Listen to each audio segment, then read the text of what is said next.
What's going on, winners? It's your boy Loso 2.0, and I have a special guest with me. I have Kelsey Nicole here. Can you do the honors of introducing yourself and kind of letting the audience know, like, what you do? Yeah, sure. Thanks for the brief introduction. Yeah, so I'm Kelsey. We met kind of in the online space. What I do is I come from the psychology field, and I now do high performance coaching. So a little bit of the work that I do is working with other online business owners, specifically in like agency owners, copywriting, SaaS, that kind of thing, to help them with creating more solid foundations so that they can remove themselves from their day-to-day operations and have a little more sustainability and scaling, but without that added overwhelm, without kind of losing their mind, so to speak. I'm sure, as a business owner, we can get really consumed by our work, and it really comes down to how we show up as leaders, our own workflows, our own behaviors and habits, alongside with the systems we put in place with our operations. And so that's a little bit of what I focus on in terms of their performance on both ends. Okay, all right, yeah, that's all cool with me. That's all good actually. So how did you get started in something like that, right? Because I mean, that's so Yeah. specific, which I love that too, by the way. But how did you get started with trying to go more into the business realm? 'Cause I know you said you was kind of working as like a mental therapist before. So how did you kind of get more into Yeah. things? Yeah, well, so my main career, my main field was a mental health specialist in inpatient psychiatry. So I was working more in the clinical field. And what a lot of people don't understand is that mental health kind of exists on a spectrum. We've got mental illness on one side, mental illness on the other, or I'm sorry, mental illness, mental wellness. And then in the middle, we've got square one. So what people don't understand is maybe because you don't have mental illness, that doesn't necessarily mean you have mental wellness in your life. You're not performing at your best, so to speak. And I've had other backgrounds where I've worked in law offices, nursing administration offices. I've done kind of like a lot more in terms of like systems and operations. And when I started in the online field, which the back end story of that is I had left psych to take a little bit of break and to start traveling the world, which I did. And then as I was traveling, I realized I didn't want to stop traveling. And so I started looking into online work, and that's where I started doing virtual assistant work. And I got into operations and systems. But I was like, I hate this. This isn't my passion. My field of work was psychology. And so I was like, all right, how can I bring the two together? And that's where I got into kind of discovering the performance. How could I combine the operations along with the personal systems of what we do in maintaining ourselves as people? Because I'm a big believer in, everyone can be resilient and reach those levels of performance and achieve the things they want to, but without killing themselves. Mhm. And so that's kind of how I stumbled into it. I didn't know anything about the coaching realm. I didn't even know that was an option. I mean, I did continuing studies into the positive psychology realm, which is a little bit different than the kind of mental illness clinical side. And yeah, I just kind of stumbled into it. I discovered that entrepreneurs and business owners, they were motivated to make the changes that they wanted to see for themselves and their businesses. And so that's kind of how I just kind of ran with it. And then here I am a couple of years later, making it work, still going. Oh, that's cool though. So I like the level of creativity, right? So you're saying like you were already had that mental health type of background, then you go to operations. It was like, well, I could just combine them, you know what I mean? And just Yeah. like really figure out your niche. And it's so funny because I feel like I just had this epiphany like last week. I just lie to you not. Uh-huh. It was like saying like, oh, I know a lot about sales. I mean, I'm not that old. I mean, I just turned 25. So it's like I've been in sales for 7 years since I was 18. And then like That's a long time. I love mental health. And I was like, they Hmm. both look like human behavior. So that's what I was like, oh, I'm just gonna work with human behavior. That's basically what Yeah. so like I like how you showed that creativity by combining both of them. Being from that, operation standpoint and just, working that 9 to 5, what was your support system like making that shift? When I went to having my own business versus being like in a night, well, so I'm a little bit different than most people because what I did is I was set up to go back for my PhD to work clinically. So I worked in the field for about 6 years.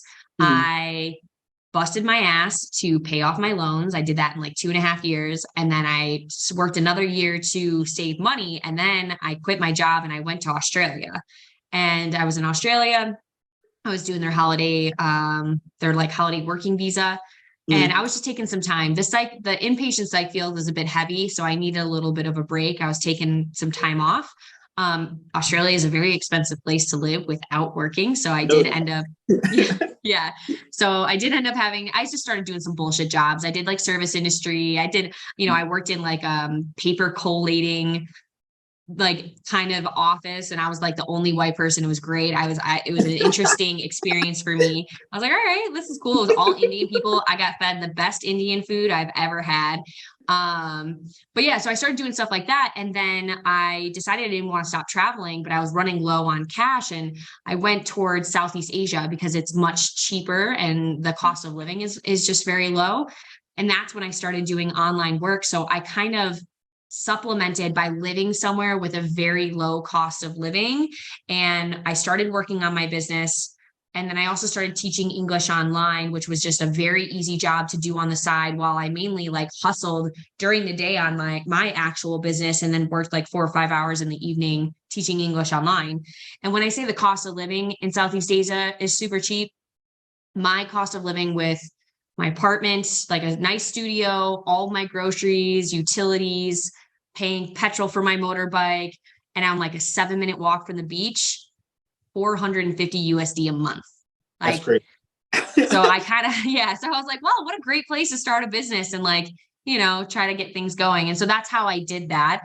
And I've continually made more and more money over the years. And now I've left to other places. I'm currently in Colombia at this point, but yeah, Dang. that's how I supplemented. I guess like how did you get that? Because I mean, like personally myself, I haven't lived outside of Philly or Delaware, so I don't really know much about outside the country. But how did you get the guts to just go, you know what, I'm just gonna get up and move to Australia? Yeah. Well, okay. So there's two components to that. So first off, I studied abroad when I was in college. And Mm, that's when I got the travel bug. I studied in Spain, and I was in southern Spain, and I fell in love. And mm, so I was trying to do everything I could to get back overseas.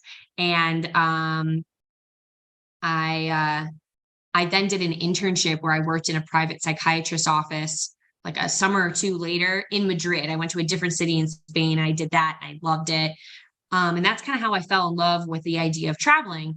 Now, the component that like really pushed me to take that leap, I haven't had the easiest of upbringings, which is kind of where that independence has come from. I had to be on my own at 16. I was very lucky that a friend and her family took me in. But like I wasn't with my family, I wasn't with my parents. I've had to be very mature from a very young age. There was a lot of turmoil and trauma happening in the household, and I had to like have my shit together. My first job was when I was like 13, and I've held the job ever since. And I was a good kid. I was a good student, but I was always working, and I did all the things that society had expected of me. I went to school, I went to college, I got the degree, I started the job. And I know the next things that come with like marriage, family, kid, like, that whole house, buy a house, all that stuff. But I had just been taking care of other people from such an early age. Alcoholism runs in my family. And so I had to take care of a lot of people. And I didn't really get to figure out what I wanted to do with my life and who I wanted to be. And so the concept of combining that travel bug with the idea of like picking up and going somewhere and just like I did all the things that was expected of me. I went to college, I paid off my loans, I started my career, I did the shit. And now it was like, at that time, I didn't have to take care of anybody. And so I was like, you know what? I'm just going to go and do my own thing. I want to see if I can create my own life the way that I want to, develop my own community the way that I want to, outside the pressures of typical society. Why not combine that with my desire to travel? And so I said, mm. fuck it. And I left. I was like, I'm out. Yeah. I mean, shoot. Yeah, no, that's cool though. 'Cause I mean, personally myself, I'm not a big traveler. I've only Mhm. literally, I mean, obviously, well, I had like a tough background too as well, which, well, that's a whole nother story. But We can bond on that another time. yeah. So like I never actually been able to like travel like that. I didn't really travel until I got, married, obviously for my honeymoon. That was my first time going outside the country. Oh, And amazing. yeah, so like now it's like, I mean, obviously I got like a wife and we kind of established her a little bit. So like they get up Hmm. and like, but the thing I do like is that we're both entrepreneurs. So it's kind of like we know like, all right, we can get up and go if we want to, but it's just like I'm just kind of nervous about doing that. So just to hear this, like, yo, there's stuff out there. it's okay. Like I be seeing all the crazy stuff. I be like, dang, I don't know what's gonna be like going over there, going overseas and stuff. So just seeing so many people all over the world, it's like, it's really a good experience. And I really Yeah. Well, yeah, I mean, being that you're both entrepreneurs, there are a lot of amazing communities specifically for digital nomads. Now, mind you, I'm a slow ass traveler. I don't like picking up and moving places every couple months. I'm like, let me stay somewhere for 6 months if I can. I like to integrate into the community, get my routines, my rhythm, and my flow. Which I mean, I think as business owners, we really need because we need to take care of ourselves so we can show up and do all the things we need to in our business. But like there are a lot of digital nomad communities. So there's like awesome, like, so Medellin, Colombia is a up and coming one. Granted, yes, there's stigma about Colombia and all that. And there are other places in the world, especially like in Asia, that are maybe a bit safer. But in general, like you can find really great expat communities where they have like networking events and entrepreneur meetups. And it's great to go to cafes. And there's lots of people who work in cafes and do all of that. And so I split my time between working from home and going to cafes. And it's a much more open-minded kind of community and people who are interested in being engaged and they want to meet, they want to collaborate. And there's the whole other perspective of like a new culture around you that you get to experience and awesome food and awesome people from that culture. And it's nice creative space to get the juices flowing, so to speak. Okay, no, that's definitely I mean, that's making me want to, travel some more, honestly. I'm happy to give you all the tips if you ever need. I'm happy to share.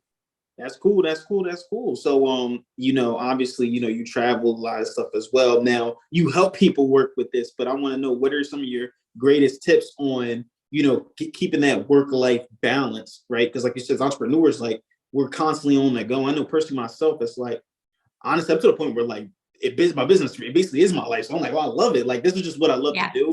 But like, there's some people that just like they get drained from just doing it so much they can get burned out. How do they, prevent that?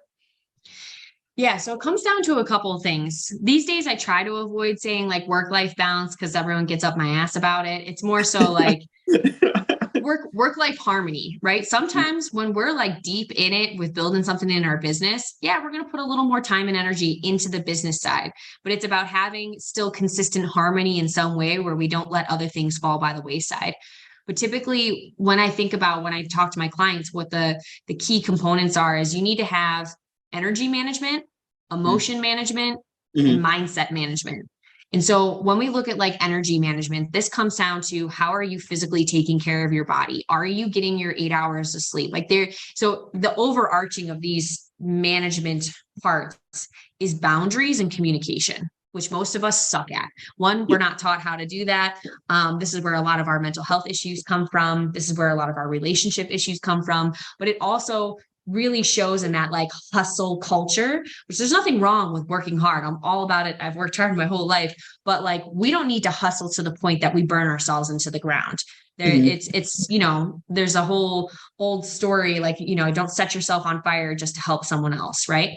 So when we set boundaries and we communicate those boundaries, that comes in the form of that energy, emotion, and mindset management, which it's like, are you getting your 8 hours of sleep? Are you eating properly when you should? Like there's a lot of people who are really big into fasting these days. Fasting can be great, but for women in particular, it's not that great for us and not for a long-term behavior. And it's different for men versus women. Like women, our max is 14 hours, men it's 17. Right? Stuff like that, like our sleep, our eating habits, how much caffeine are we consuming? How much alcohol are we consuming? And I'm all for a good time. So I'm not one to put like hardcore restrictions on people, but you need to know your boundaries so that you can show up with a good quality of energy and do the shit you need to do to make your business prolific.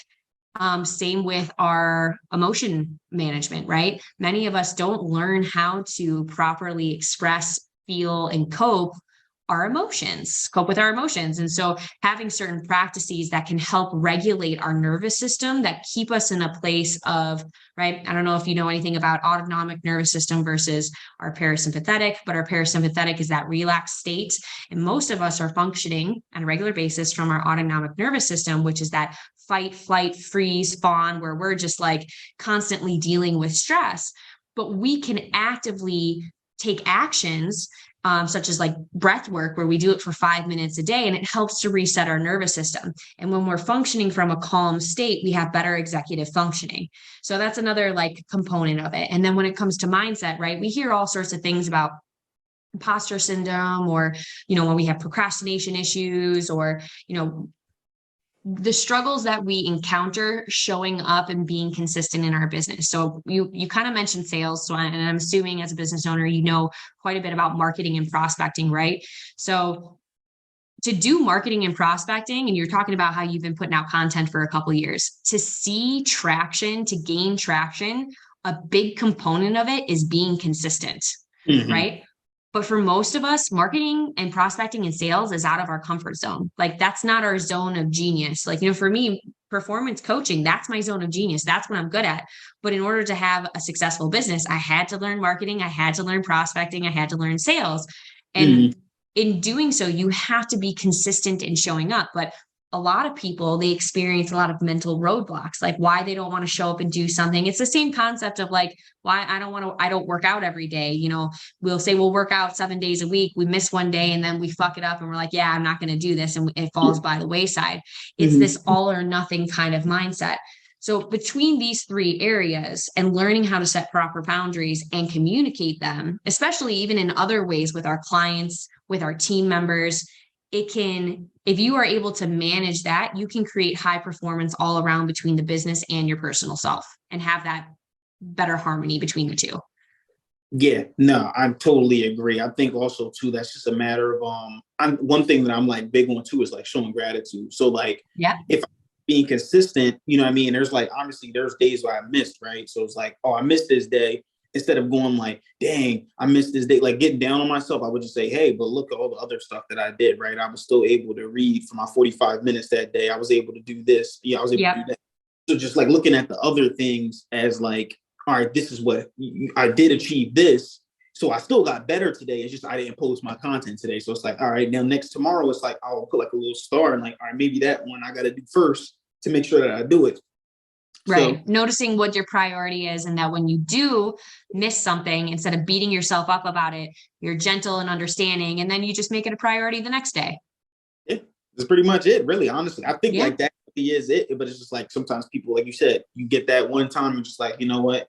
I didn't do it. So it's like, all right, cool. Throw the whole year away. It's like, why would I do that? Like if I had $1 million and, I lost $1, I'm going to throw the whole million away. That's like, that's crazy. Yeah, absolutely. Well, I think a lot of us are not, we all have our like crazy narratives, right? Like things that we learn from our past experiences. And like you said, you had a rough upbringing and I had a rough upbringing. The shit that I learned or that I was told isn't stuff that supports me now or motivates me now. It's narratives and stories that I've had to change. And to, a really big one, I'm a little bit older than you, but a big one back in the day was money doesn't grow on trees, right? Like this concept that making money is very difficult. And for a lot of people who step into entrepreneurship, that's a really hard mindset to kind of get over. Cause you have to realize that no, money is abundant, money is prolific, and it's all about focusing on the skills and the value you can bring to the table. And if you consistently show up and put that stuff into action, money will come to you. It's not about having to work yourself to the bone. And that's just one example. But yeah, we have all these, we have these fucked up narratives that hold us down that we don't realize come from our personal life. And then it's going to affect our business. Yeah, no, I totally agree. So let me ask you this question, right? So I'm a big believer in the 7 universal laws, one of them being the law of rhythm. And that's the idea that, everything has an up and everything has a down. So especially with entrepreneurship, there's going to be those ups and those downs. So what do you do when you're down to get yourself, back up? Yeah. Well, it's kind of like the law of duality, right? We wouldn't have happiness without sadness. We don't have those ups without downs. It's just not possible because we wouldn't be able to recognize that it's an up if we never knew what a down was. And I think so that comes down to, again, the 3 components of energy, mindset, and emotion, right?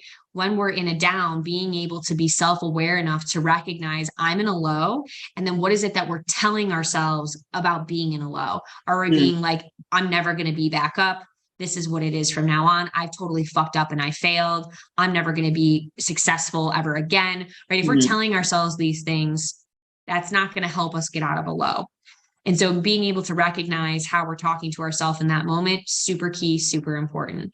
And then because a low is a low and it sucks, it's important to, right? It's important to allow yourself to feel the shitty feelings that you're feeling without getting stuck in it, right? So how can I allow myself moments of, I'm going to just binge watch some Netflix right now because I need to shut down. I need to decompress. And then I'm going to go outside and get a walk and I'm going to move my body and give myself some time to clear my head, right? What are healthy coping mechanisms?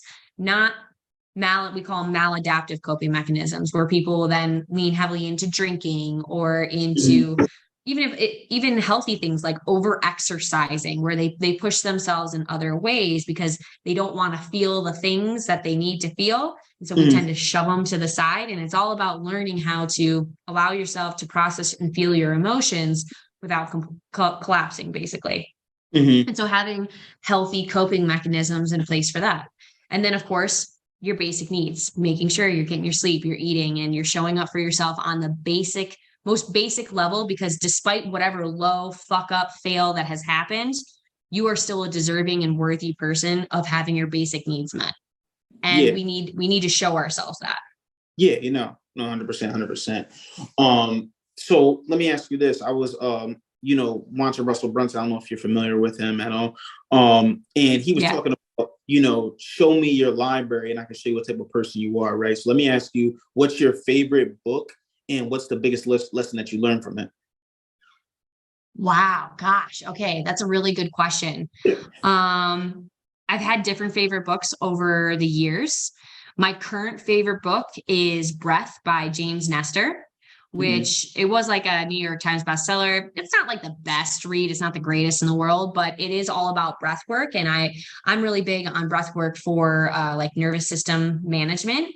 And so it's got a lot of practical tools. It has a lot of great information about how we use breath and the benefits of using breath. One of the best tools that we all naturally have the capability of utilizing, and how we can manipulate and change it in ways to help us feel better mentally, emotionally, and physically. So that's the current book that I'm on. I've had others in the past, but yeah, that's the one that I've been harping on lately. Another really good one that I absolutely love, and I always forget the author, but this is a more business one, is Built to Sell. So anyone who's getting into entrepreneurship, have you read Built to Sell? I read Built to Sell. No.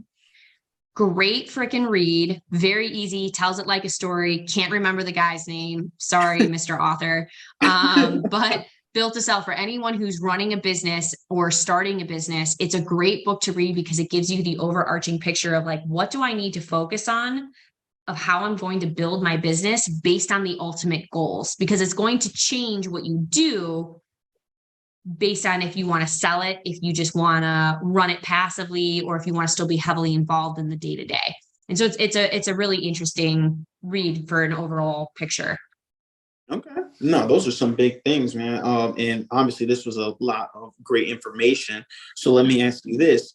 If you had to leave the audience with one last piece of advice, what would you tell them? Oh God. Okay. I wasn't prepared for that question. Let's see. If I had to leave them with one piece of advice, that I would say that to remember you're more resilient than you know. In the moment, right? When we're in a low, it's hard to see that. And when we're in a high, we don't have to think about it.